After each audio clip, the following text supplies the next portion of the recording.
নমস্কার বন্ধুরা, আজ চলে এসেছি ডায়মন্ড হারবারের পূর্ণলক্ষ্মী রিসর্টে লাঞ্চ করতে। অ্যাকচুয়ালি ডায়মন্ড হারবার আমার খুব প্রিয় জায়গা। এখানে এই পূর্ণলক্ষ্মী রিসর্ট বা হোটেল সাগরিকা দুটোতেই লাঞ্চ করি। তো আজকে আপনাদের এই পূর্ণলক্ষ্মী রিসর্টের একটা ছোট্ট ভিডিও আপনাদের সামনে নিয়ে আসছি। লাঞ্চ অর্ডার করে ফেলেছি। এদের খাবার দাবার কিন্তু খুব সুন্দর, বিশেষ করে মাছের যে প্রিপারেশনগুলো খুব সুন্দর।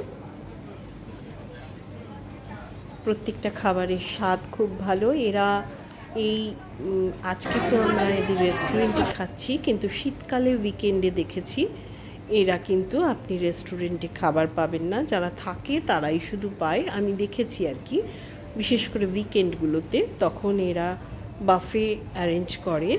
এদের যে বাঙ্কোয়েট যে হল আছে, এই সামনেটা এদের বাঙ্কোয়েট হল আছে, খুব বড়। সেখানেও খাবার দাবার অ্যারেঞ্জমেন্ট কিন্তু মোটামুটি বেশ ভালোই থাকে। আর তার সঙ্গে থাকে সেটা দেখেছি অপশনাল, মানে এরা নিজেদের একটা লঞ্চ বুক করে সন্ধেবেলা নদীতে সূর্যাস্ত দেখায়, ভ্রমণ করায়।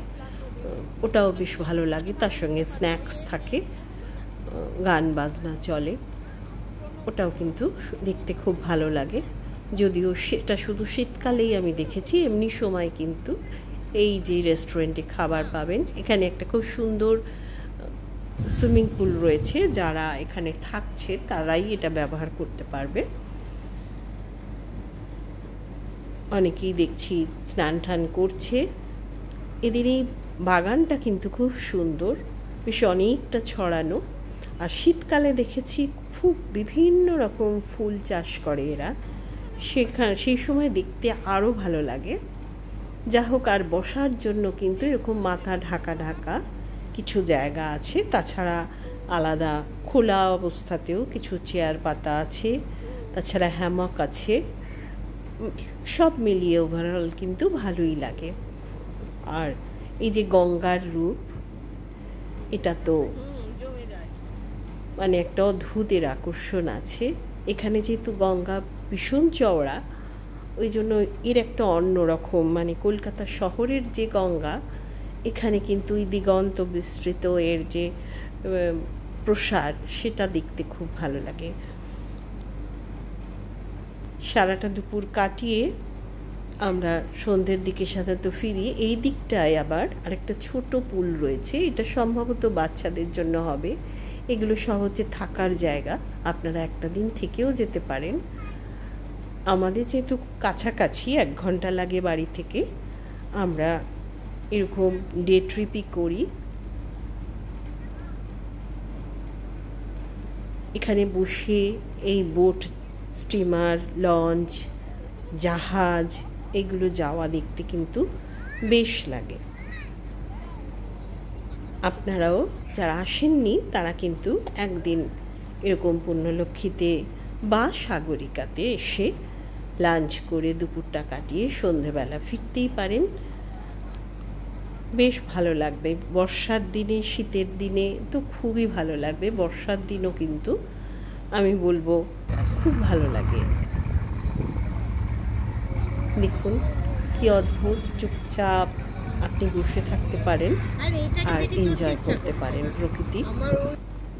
এই সময় ভিড়ও কম, শীতে যে ভিড়টা থাকে, আমরাও একটুখানি এদিক ওদিক বসে প্রকৃতির সৌন্দর্য দেখে তারপর আমরা এখান থেকে বেরিয়ে যাব। বেরিয়ে গিয়ে সাধারণত আমরা হোটেল সাগরিকাতে সন্ধ্যের চাটা খাই, আর তার সঙ্গে সাগরিকার বিখ্যাত ফিশ ফ্রাই। তো সাগরিকার ভিডিও আমি পরে আলাদা নিয়ে আসব। আজকে দেখুন পূর্ণলক্ষ্মীর এখানে ড্রেস চেঞ্জ করতে পারে। একটা বড় জাহাজ যাচ্ছে। একটা অলস দুপুর নিজেদের মধ্যে গল্প করে, রিল্যাক্স করে কাটিয়ে আমরা আস্তে আস্তে বেরিয়ে এলাম পূর্ণলক্ষ্মী ছেড়ে।